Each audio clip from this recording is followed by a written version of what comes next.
nahmaduhu hamdan lillah wa syukran lillah nihaya wassalatu wassalamu ala man la nabiyya ba'dah. Rabbi shrah li sadri wa yassir li amri wahlul 'uqdatam min lisani yafqahu qawli. Rabbi yassir wa la tu'assir, rabbi tammim bil khairi wa la haula wa la quwwata illa billah. Puji dan syukur dengan ucapan alhamdulillah, kemudian salawat dan salam buat junjungan alam Nabi Muhammad sallallahu alaihi wasallam. Allahumma shalli ala sayyidina Muhammad wa ala ali sayyidina Muhammad. Lanjutan dari kajian kita adalah mengenai tentang hukum melaksanakan kurban. Pada sesi yang lewat kita sudah membahas pengertian kurban. Sekarang pembahasannya mengenai hukum melaksanakan kurban. Saya bacakan teksnya. Wal udhiyatu sunnatun muakkadatun 'alal kifayati fa idza ata biha wahidun min ahli baitin kafa'an jami'ihim wa la tajibul udhiyatu illa bin nadri. Dan melaksanakan kurban adalah sunat kifayah muakkadah. Maka apabila salah satu dari penghuni rumah melaksanakan kurban kafa'an jamihim, maka tercukupilah dari yang lainnya. Wala tajibul udhiyatu illa bin nadri, dan tidaklah wajib kurban itu kecuali sebab dinazarkan. Itu teks dan terjemahannya. Wal udhiyatu sunnatun muakkadatun 'alal kifayah. Hukum melaksanakan kurban itu adalah sunat kifayah muakkadah. Sunat itu ada dua, ada sunat ain, ada sunat kifayah. Kemudian musannif menerangkan, fa idza ata bi wahidin min ahli baitin kafa'an jamihim. Maka apabila salah seorang dari penghuni rumah melaksanakan kurban, maka tercukupilah dari yang lainnya. Ini sepertinya sunat hukum kurban ini bagi satu penghuni rumah sunat kifayah muakkadah. Artinya satu orang saja di dalam penghuni rumah tersebut melaksanakan kurban, maka untuk yang lainnya di dalam penghuni rumah tersebut sudah terlepas. Artinya sukutut talab, gugurnya terlepasnya perintah atau tuntutan untuk melaksanakan kurban. Ini perlu dipahami masalah sunat kifayah muakkadah ini. Nah, satu orang yang melaksanakan kurban di dalam penghuni rumah, itu untuk yang lainnya sudah gugur, sudah terlepas untuk tuntutan atau anjuran untuk melaksanakan kurban. Nah, bukan berarti bagi yang tidak melaksanakan kurban di dalam rumah tersebut, bukan berarti itu tidak disunnahkan bagi mereka melaksanakan kurban. Tetap disunnahkan bagi mereka. Kendati pun satu orang saja sudah bisa melepaskan atau menggugurkan tuntutan untuk melaksanakan kurban. Itu maka dalam kitab Al-Fiqh wa Madzahibil Arba'ah dijelaskannya.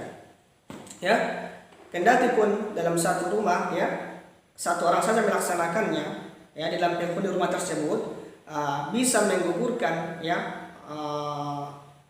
tuntutan untuk melaksanakan kurban, bukan berarti fala yunafi annaha tusannu likulli minhum. Bukan berarti itu menafikan bahwasanya berkurban itu disunnahkan bagi setiap mereka. Tetap disunnahkan bagi penghuni rumah yang tidak ikut melaksanakan kurban, tetap disunnahkan bagi mereka untuk melaksanakan kurban. Itu hanya sukutut talab, itu yang satu orang tadi yang melaksanakan kurban, itu cuma untuk menggugurkan atau melepaskan tuntutan untuk melaksanakan kurban.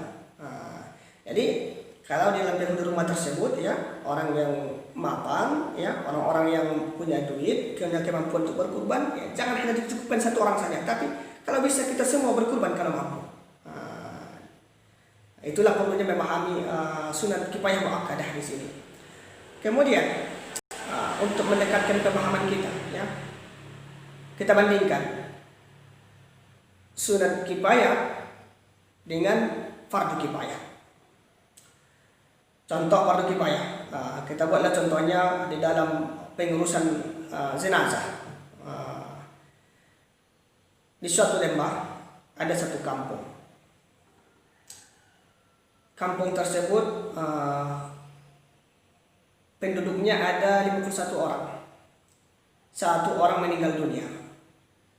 Dari 50 orang ini cuma satu orang yang melaksanakan fardu kifayahnya, mulai dari memandikan, mengkafani, menyolatkan dan menguburkan. Nah, satu orang yang melaksanakan fardu kifayahnya 49 orang ini terlepas dari tanggung jawab dan beban atau kewajiban untuk melaksanakan fardu kifayah orang yang meninggal tersebut. Nah, apakah dengan satu orang yang melaksanakan fardu kifayahnya, terus yang 49 orang terlepas gugur dari tuntutan kewajiban untuk mengurus jenazah tersebut, apakah mereka yang 49 orang ini disebut dengan melaksanakan fardu kifayah orang yang meninggal tadi? Atau apakah orang yang 49 orang ini mendapatkan pahala seperti pahala orang yang melaksanakan fardu kifayah yang meninggal tadi? Seperti itulah bandingannya dengan sunat muakkadah alal kifayah yang ada di dalam masalah kurban ini. Nah, memang di satu penghuni rumah itu satu orang saja melaksanakan kurban, maka yang lainnya itu tuntutan untuk melaksanakan kurban sudah terlepas. Tapi pada hakikatnya ini disebutkan dalam kitab Syatul Bunjar dan Nasamul Khatib, pada hakikatnya yang mendapatkan pahala kurban dan yang berkurban adalah khusus orang yang melaksanakan kurban. Yang lainnya itu hanya sukutut tolak, gugurnya terlepasnya tuntutan untuk melaksanakan kesunahan kurban. Itu. Kemudian saya akan perluas mengenai hukum melaksanakan kurban ini. Saya lintas mazhab. Ini saya ambil dari kitab Al-Majmu' Syarah Al-Muhaddab. Far'un cabang hukum. Fi madhabil ulama fil udhiyah. Ini mengenai tentang hukum melaksanakan kurban di dalam mazhab para ulama. Dzakarna anna mazhabana annaha sunnatun muakkadah. Sebutkan bahwa mazhab kami annaha sunnatun muakkadatun fi haqqil musir.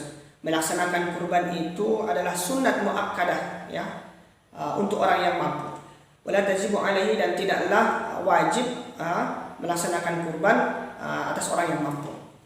Wa bihadza qad aksarul ulama, dan dengan inilah pendapat kebanyakan para ulama. Wa mimman qala bihi Abu Bakr as-Siddiq wa Umar bin Al-Khattab wa Bilal wa Abu Mas'ud Al-Badri wa Sa'id bin Musayyab wa 'Atha wa Al-Qamah wa Aswad wa Malik wa Ahmad wa Abu Yusuf wa Ishaq wa Abu Thawr wal Muzani wa Daud wa Ibnu Munzir. Dan termasuk para sahabat dan para ulama yang mengatakan kurban itu bukan wajib itu Abu Bakar Siddiq, Umar bin Khattab, Bilal, Abu Mas'ud Al-Badri, Sa'id bin Musayyab, Atha, Al-Qamah wa Aswad, Malik wa Ahmad wa Abu Yusuf wa Ishaq wa Abu Thawr wal Muzani wa Daud wa Ibnu Munzir. Kemudian wa qala Rabi'ah wal Laits bin Sa'd wa Abu Hanifah wal Auza'i wajibatun 'alal musri illa al-hajj bil Mina. Dan Rabi'ah dan Laits bin Sa'd dan Abu Hanifah dan Auza'i berpendapat wajibatun 'alal Mas'ud Al-Badri wa Sa'id bin Musayyab wa 'Atha wa Al-Qamah wa Aswad wa Malik wa Ahmad wa Abu Yusuf wa Ishaq wa Abu Thawr wal Muzani wa Daud wa Ibnu Munzir. Dan termasuk para sahabat dan para ulama yang mengatakan kurban itu bukan wajib itu Abu Bakar Siddiq, Umar bin Khattab, Bilal, Abu Mas'ud Al-Badri, Sa'id bin Musayyab, Atha, Al-Qamah wa Aswad, Malik wa Ahmad wa Abu Yusuf wa Ishaq wa Abu Thawr wal Muzani wa Daud wa Ibnu Munzir. Kemudian wa qala Rabi'ah wal Laits bin Sa'd wa Abu Hanifah wal Auza'i wajibatun 'alal musri illa al-hajj bil Mina. Dan Rabi'ah dan Laits bin Sa'd dan Abu Hanifah dan Auza'i berpendapat wajibatun 'alal musir adalah wajib melaksanakan kurban atas terhadap orang yang mampu, kecuali orang yang orang yang berhaji di Mina. Kemudian waqala Muhammad bin Hasan ya wajibatun 'alal muqimi bil amsar. Dan Muhammad bin Hasan berpendapat bahwa melaksanakan kurban itu hukumnya wajib bagi orang yang mukim di perkotaan. Wal masyhur an Abi Hanifah annahu innama yujibuha 'ala muqimin yamliku nisaban. Kemudian ya menurut yang masyhur di dalam mazhab Abu Hanifah bahwasanya melaksanakan kurban itu adalah wajib terhadap orang yang mukim yang memiliki harta zakat sebanyak 1 nisab. Harta zakat sebanyak 1 nisab. Dalam hal ini kita melihat kembali melihat mazhab Abu Hanifah ya. Berapa banyak sih ukurannya ya? Harta 1 nisab atau zakat 1 nisab dalam mazhab Abu Hanifah. Kemudian ya di dalam kitab ini juga Imam Nawawi menuliskan argumentasi dalil-dalil para ulama-ulama yang mewajibkan kurban dan ulama-ulama yang menganggapnya sunnah. Di sini ada dalil-dalilnya ya. Termasuk dalil ya ulama ya yang mengatakan kurban itu wajib. Ada hadis man wajada sa'atan ya ayyudah ya falam yudah fala yahduru musallana. Itu hadis ini saya kayaknya udah sering kita dengar. Itu termasuk dalil yang mengatakan kurban itu hukumnya wajib. Ada beberapa hadis ya di sini dalil-dalil yang mengatakan kurban itu wajib.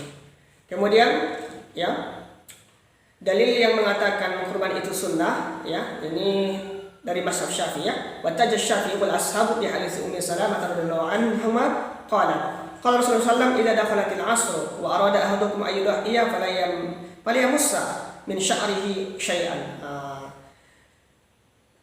Dan Imam Syafi'i dan para ashabus Syafi'i berargumentasi dengan hadis ya Ummu Salamah ya. Qala Ummu Salamah berkata, Rasulullah SAW pernah bersabda, "Idza dakhala al-'asr," apabila telah masuk 10 Zulhijjah, "wa arada ahadukum ayyudhiya," dan salah seorang kamu ingin melaksanakan kurban, maka janganlah dia sekali-kali menyentuh dari rambutnya sedikit pun. Artinya memotong atau menggunting dan lain sebagainya. Di riwayat yang lain, "Idza dakhala al-'asr," kemudian di riwayat yang lain, "Idza ra'aitumul hilala Zulhijjah," ya. Wa arada ahadukum ayyudhiya falyumsik min sya'rihi wa azbarihi. Ini hadis ini ada dalam kitab Sahih Muslim. Kemudian Imam Syafi'i mengkomentari hadis ini. Qala Syafi'i, Imam Syafi'i mengatakan, "Hadza dalilun ala anna at-tadhiyata laysat biwajibatin." Ini merupakan dalil bahwasanya berkurban itu tidak wajib. Di qaul sallallahu karena ada di situ hadis Rasulullah SAW wa aroda, ada kata aroda ya, faja'aluhu mufammilan ila iradatihi. Kata-kata aroda itu ya menyerahkan keinginannya, artinya siapa yang ingin melaksanakan ya, berarti itu bukan suatu kewajiban ya terserah mau tidak mau kalau mau silakan, kalau tidak mau ya silakan. Walau kanat wajibatan laqala, andainya kurban itu wajib, niscaya dia akan mengatakan fala yamussa min sya'rihi hatta yudhiya. Andainya ya kurban itu wajib ya, niscaya di hadis itu tidak ada lagi kata-kata wa arada ahadukum ayyudhiya. Dia langsung idza dakhala al-'asr fala yamussa min sya'rihi syai'an, atau idza ra'aitum al-hilal hijjah fala yumsik. Dia itu tidak ada kata-kata arada. Tapi di dalam hadis itu ada kata-kata arada, itu menunjukkan bahwasanya kurban itu tidak wajib. Kemudian wasadalla ashabuna, ashabus Syafi'iyah juga berargumentasi atau berdalil juga dari hadis Ibnu Abbas ya, Rasulullah SAW qala salasun hunna alayya fara'id wa hunna lakum tatawwu'un. Ada 3 macam ya, ada 3 hal. Yang 3 hal ini atau 3 macam ini bagi saya wajib, kata Rasulullah SAW, wa hunna lakum tatawwu', tapi bagi kamu itu sunnah. Apa itu? An-nahar berkurban, wal witir, dan melaksanakan sunat witir, warakaat duha, dan 2 rakaat salat duha. Kemudian waso'an Abi Bakrin wa Umar radhiyallahu anhuma annahuma kana la yudhiyani mukhafatan ay ya'taqida an-nasu wujubaha. Dan telah sahih dari Abu Bakar dan Umar radhiyallahu anhuma bahwasanya keduanya tidak melaksanakan kurban. Kenapa? Mukhafatan ay ya'taqida an-nasu wujubaha. Takut takut manusia meyakini atau mengiktikadkan, menganggap bahwa kurban itu wajib. Jadi kalau kita amat-amati di sini annahuma kana la yudhiyani, bahwasanya keduanya Abu Bakar dan Umar la yudhiyani, tidak melaksanakan kurban. Mukhafatan, karena takut, bukan karena tak mampu. Mereka mampu, tapi mereka takut nanti orang-orang menganggap itu wajib, makanya mereka itu tidak melaksanakan kurban. Ini juga dalil bagi ulama yang itu, khususnya yang Ashabus Syafi'i, yang mengatakan bahwasanya kurban itu bukan wajib. Kemudian di kitab ini juga Imam Nawawi menuliskan tentang jawaban-jawaban ulama kepada jawaban ulama Ashabus Syafi'i, khususnya kepada ulama-ulama yang mengatakan wajib.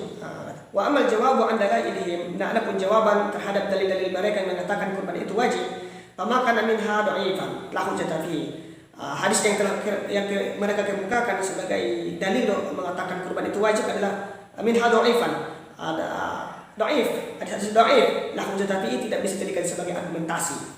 Wa ma kana sahihan fa mahmulun 'ala al-istihbab. Dan hadis-hadis sahih yang mereka jadikan sebagai dalil untuk melaksanakan kurban itu wajib, mahmulun 'ala al-istihbab, itu digolongkan ke istihbab, ke sunnah, jam'an bainal adillati, karena menggabungkan di antara dalil. Wallahu a'lam. Wallahu a'lam.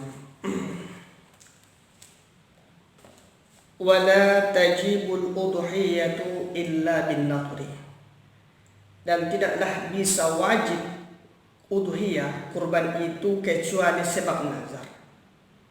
Tadi di atas sudah kita bacakan teksnya dan sudah kita jelaskan juga bahwa pada dasarnya udhiyah itu hukum melaksanakan kurban itu hukumnya sunat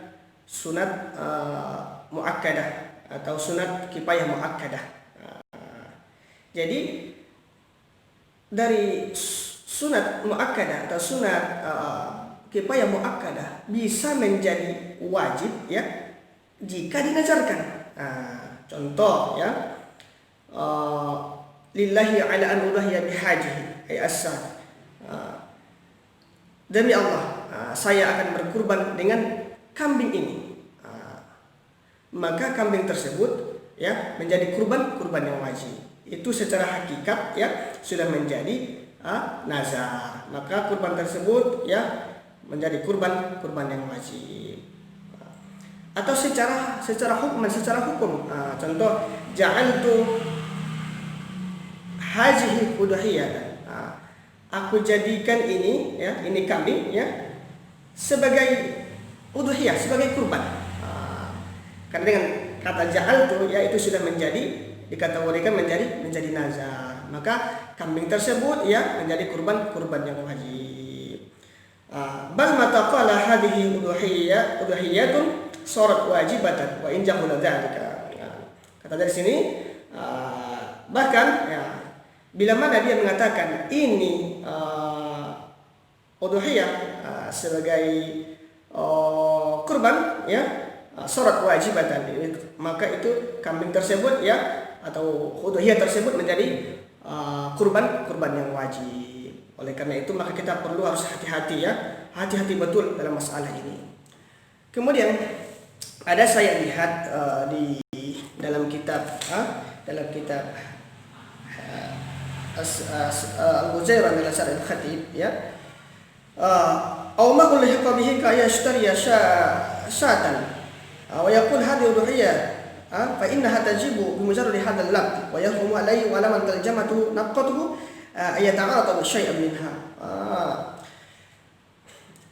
Dia membeli kambing dan dia mengatakan hajihi udhiyatun, ini adalah kurban. Fa innaha tajibu min hadal labd.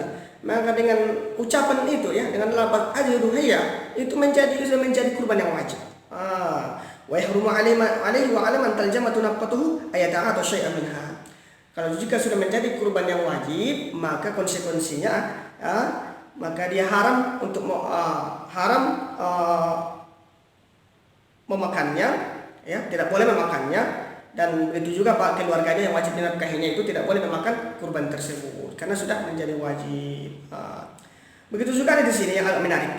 Wa hina idzin bama yaqau min fi alsinatil awam katsiran min syara'ihim ma yuridu at-tahiyata bihi min awailis sanad wa kullu man sa'alahum anha wa yaquluna lahu tilka hurriyah ma'a jahlihim ma yatarattabu 'ala dhalika min al-ahkam tashiru bihi udhiyatan wajibatan yamtanu 'alaihi aqluhu minha. Saya buat ilustrasi begini. Saya membeli kambing di awal tahun. Setelah saya beli, saya gembala dia ke lapangan rumput. Lalu ada orang yang lewat dan bertanya, itu kambing untuk apa? Saya jawab, itu kambing untuk kurban. Itu kambing untuk kurban saya. Contoh ya, maka kambing tersebut ya sudah menjadi kurban yang wajib. Sudah menjadi kurban yang wajib. Kalau sudah menjadi kurban yang wajib, maka kita tak boleh lagi memakannya. Itu harus hati-hati. Tapi dalam masalah ini masih ada khilaf ya di antara ulama. Saya lihat dalam kitab Asyatul Bajuri ini ya, Asyatul Bajuri, wa qala Sibra Majlisi la yu'alihi faru dzalika lil awam ya. Ali Sibra Majlisi mengatakan kalau untuk orang awam itu dimaafkan. Dimaafkan karena ya dalam masalah ini masalah yang tidak halus ya, jarang diketahui orang, apalagi orang-orang awam.